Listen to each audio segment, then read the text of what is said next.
Hi, everybody. Hello, welcome. Welcome again to our living room. Yes. I'm Todd, And I'm Stephanie. and you are sitting in our living room, Yes. and we're really glad that you could join us today. Every Friday at 12:12 p.m., we come live to you, and we're so excited to hang out with you for the next few minutes. We are the lead pastors at City Life Church, and if you're part of our church, welcome. We're so glad you're here hanging out with us this afternoon. Maybe you're watching this after the fact on Instagram TV or something like that. Doesn't matter where. We're just glad you're here with here. us. This season in our church, we've been going through a series we've called Slower, where we've talked about how this season, where the external rhythms of our life have slowed down, we have an opportunity to develop some more healthful internal rhythms in our heart and our soul, things that leave as our society begins to reopen and reintegrate into some of its social norms, taking those slow incremental steps. Are we going to just kind of walk right through that? Yeah. Or do we take with us an opportunity to slow down, to be more connected with our hearts, our souls, our spirit, and that relationship that we have with Jesus, most importantly? So, one thing that we introduced as a principle in our Slower series that we're exploring right now is Sabbath. Yes. And we're really excited to have a guest with us to yeah. talk Sabbath with us this afternoon. Why We don't you have talk a little bit Bonnie about her? Pue with us today, which we're really excited to have her join us. Bonnie is married to Brian, and they have 5 young boys. I'll let her tell you all their names because I can't remember them all. I can get through most of them, I think. Hey, Bonnie. Hello, welcome. Hello.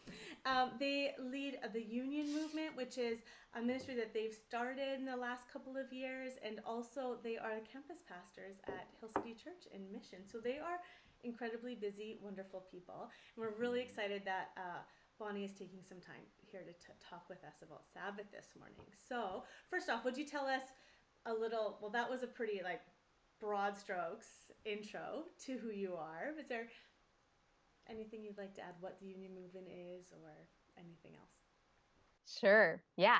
So my husband and I, we started the Union Movement with the hope and goal of bringing some real life conversation to the church and to culture around the topics of kind of identity and sexuality and healthy relationships, and maybe even how your family of origin influenced caused you possibly caused you pain, how things in the past bring shame, and how all that stuff kind of can kind of just get tangled up inside of us and can create problems internally and externally. And so just trying to bring some peace and some truth to those things, because we just think that the church, Jesus talked about these things. The Bible is full of instruction and guidance on these areas, and so we just want to just really encourage the churches to make sure that those conversations are happening.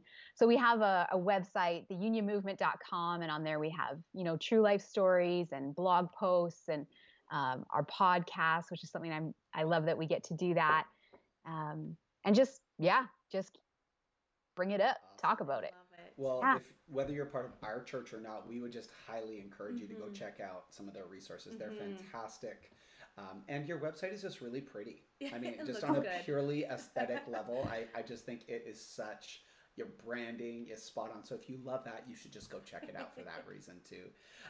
Bonnie, I was going to mention too, last Mother's Day 2019, a week and a year ago, you spoke at City Life Church in Vancouver, and your message, people still talk about it to this day. It was so powerful, so encouraging.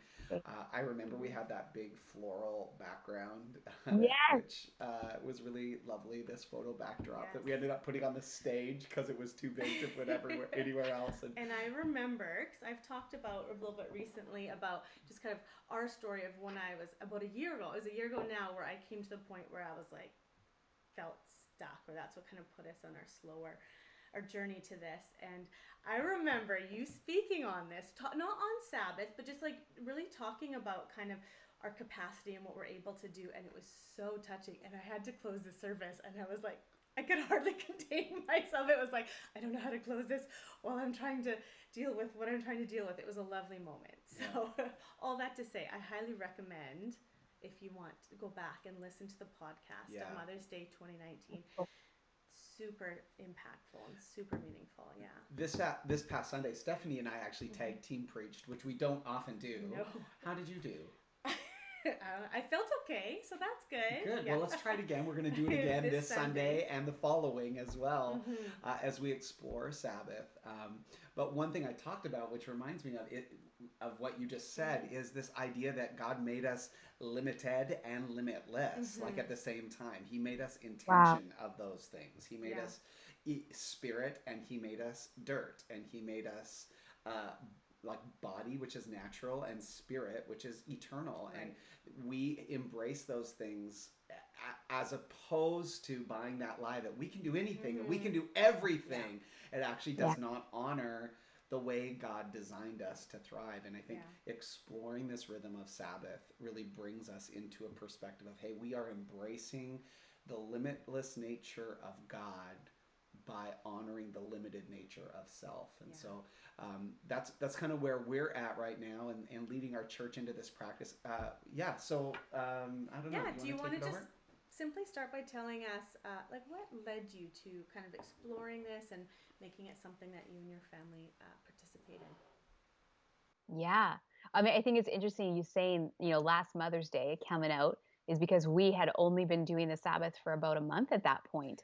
And it was the same emotions, Stephanie, that you were saying or like realizing my own limitations, kind of brought me to this place. And it's so crazy how the pressure, I thought like, this is going to crush me, but it actually led me now to this like, I'm like, God, wow. Like now you forced me to find this rhythm because I could not sustain, you mentioned all the different things we're doing. I think I was living in a way of where I was almost felt like I'm holding my breath, running as far as I can until I nearly pass out, and then we'll bring in an emergency rest day. And then you hold your breath again and see how far you can go. And so it was listening to some sermons, some other people talking about how they had introduced Sabbath into their life. And I thought that it feels like that's missing, and realizing this is a theme. Not just like, this isn't an Old Testament law thing. This was like right in the beginning of creation. God's like, I have this gift for you, and I'm going to tell you to do it. And it's called rest. And I'll go first. So God's like, I'll even rest. Like he is unlimited. And yet he said, I'll rest and I'll stop to enjoy what I've made. So yeah, it was last April. We started, we just said, how can we do this? How can we practically squish 7 days? We'd spread out all our work into 7 days. How can we squish that into 6 so that we can have this day kind of dedicated to enjoying life, connecting, being grateful, kind of like you said, Todd, like honoring God and saying, I don't have to be God. He gets to be God. I don't have to keep going. God doesn't rest, doesn't have to sleep at night. I do. And that's not a bad thing. So, Yeah. You and I grew up in similar churches. Our churches are relationally connected, and I don't know that we ever had a real strong teaching about the Sabbath in our church paradigm growing up. It was sort of maybe absent, or at least in my perspective, as I think back, I don't remember a lot of teaching around it. Whereas other people watching this may have had some really heavy-handed, this is the way it should be, you have to do this, you can't do this, and a lot of really strong kind of obligation feelings. And so when we talk about this, I think we have to acknowledge that all of us, for the most part, come at this with some sort of either ignorance, where we have no context if maybe we're a newer apprentice of Jesus, or we have these really strong emotions like, not going there. And so for us too, it really was a matter of kind of laying down some of those old ideas and inviting a new perspective, a fuller perspective, a more biblically accurate perspective, I would say, around how we practice this in our lives. Yeah, I love that. You'd said before, so there is this day of Sabbath that you get to rest and enjoy, but it also is a lot of work. You're squishing 7 days worth into 6 days work. And so it really is something that you have to work at and kind of build a muscle. So what does it look like on your 6 days? How do you squish it into 6? And then how do you rest together as a family? What does it look like for you guys? Yeah. So I think practically we just started going through kind of the things in our life that would be considered like hard, like work. So either related to ministry, like the union or our church campus, or just practical like upkeep of the house. The piles of laundry that are limitless. Not gonna lie. So being able to say, for that one day we're going to not do that. So then for the first little bit it was challenging to in some ways. Fridays, that's when we decided to do it, just worked with our schedule. I think in that way it's not an obligation thing. If the only day that works for you is Tuesdays, then go for it. I think it's more about that pattern of rest and dedicating some time to the Sabbath. Anyway, so we choose Friday to Saturday. So the Friday, sometimes the gearing up to the Sabbath, I would stress out, truthfully. Like, and my kids would be like, we don't like the Sabbath. Like, Mom gets so like, go clean your rooms. Like, it has to be clean. Anyway, so I had to learn how to release some of those like perfect expectations of how the house was supposed to look in order for me to have peace. I think I was projecting, truthfully, like the weariness of myself into what I thought my house needed to look like in order to have peace. Anyway, so I had to learn, and it took me a little while, but now Fridays aren't so stressful, and I'm like, it's fine if that stays there all weekend. I don't mind. Anyway, so that's a practical thing. So what we try not to talk strategy. We try not to say these are the things that we need to do. So we try not to. We just don't have those conversations. My husband and I, we try not to think about what do we need to purchase and like add, but rather we're trying to just be grateful for what we already have. One huge thing for us is that we turn off our phones, or at least put them in airplane mode or something, because sometimes you use music or maps or whatever. Right. But just to try to say, I'm not going to go on social media. A lot of our work is digital, especially now, but even before. So those are some of the practical things we do to just bring peace, bring calm, and bring a stopping from our normal, I guess. So good. Love it. Yeah. Go ahead. I was just going to say one thing that we love to do on Sabbath. Usually Stephanie and I will go for a long walk, and one of the byproducts of just having this space and place to rest is that like we have such great conversations in that space and place. Like it has so deepened our marriage, even just to be able to say, let's go for a walk, let's go outside. We'll try to avoid being anywhere where there's a lot of like commercial stuff happening or retail stuff, because I get distracted. I'm like, oh, I want to go in that store. I want to check this out. And like you said, it's a moment. The Hebrew word Shabbat, which is where we get the Sabbath from, is literally, it means to stop. And part of it is that stopping from consuming and acquiring and needing more, or that feel of it. And so we'll go for a walk, usually either in a residential neighborhood or out into a forested area or something where we're a little bit remote. And I just love, we connect kind of on a different rhythm. We get to talk unhurried without an agenda. There's that kind of connect point for our marriage too, which we love. Yeah. Because I think it's in that way, Todd, what you were saying before about, sometimes there can be almost like this heavy-handed religious obligation. It can feel like just like a whole list of things you're not doing, but really believing that God is a generous God and that he created this earth with the intent of us enjoying it, with us enjoying each other, with us, and even individually, like so we'll have conversations as a family. What would be fun for you?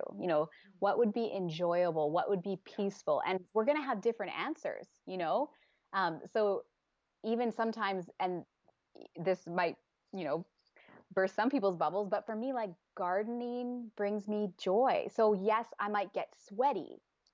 Is it work though? Because it feels like play. You know what I mean? And so being able to, I've found that in this last year, I've gotten to know myself better and even to know what fills me better. So even on other days of the week when I'm feeling overwhelmed, I can go, what are the things I do that can bring me back to a place of like of rest or a place of peace. And so I would even recommend it for that reason. And we have different things on our list. So as a family, we have to navigate, one of my boys will always say Lego time as a family. That's his, like, that's what I always want, so Yeah, I'm not going to be on everybody's list. Anyway. We also like practice a screen-free kind of Sabbath, and we love, our kids have got into the rhythm of it, and it's amazing how I am shocked by it. But every Thursday night, we practice from Thursday night till Friday afternoon. We start Sabbath, we have a meal, and then afterwards we play a game. We occasionally will play like a Mario Party game, like with Nintendo. Totally. Like, that's fine for us. It's not like just mindlessly scrolling Netflix. The net result of it is this family togetherness. Although sometimes we fight when we play Overcooked. Just saying, that is not a restful game. I don't like it. Stephanie's sworn it off. I get yelled at every time. But Lego... Overcooked. Yeah. I've never played. Yeah. Don't. Just forewarning you, it's a lot of fun. Okay. Some stress. It definitely goes against the rhythm of the Sabbath. There's a lot of stress involved. But lots of Lego, lots of puzzles, lots of games, and we often have candles lit, and it feels like a different atmosphere in our home. Yeah. We love that. Yeah, we love that. Hey, we're already at like 16 minutes. I have a bunch more questions for you. Bonnie, would you be open to us carrying this conversation on next week and just talking a little bit more about Sabbath? Totally. Yeah, I'd love to. Love it. Let's do that. Yeah. To honor your time, if you're watching this, to not make this too long, but still make it informative, let's take a break here. We'll pick up a further conversation with Bonnie next week, next Friday, 12 p.m. at the Living Room Sessions. Just real quick as we go, if you don't have a church you call home, we would love for you to be our guest this Sunday at 10 a.m. at City Life. We are online, and we're going to carry on this conversation of Sabbath.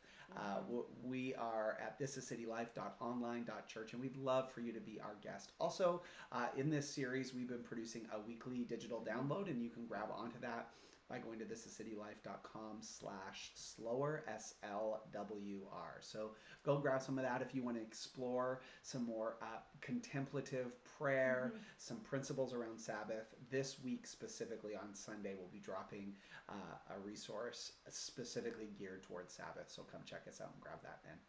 Anything else? No, I think that's it. All right, Bonnie, we'll see you in a week. Yes. Bye, guys. Awesome. Bye-bye.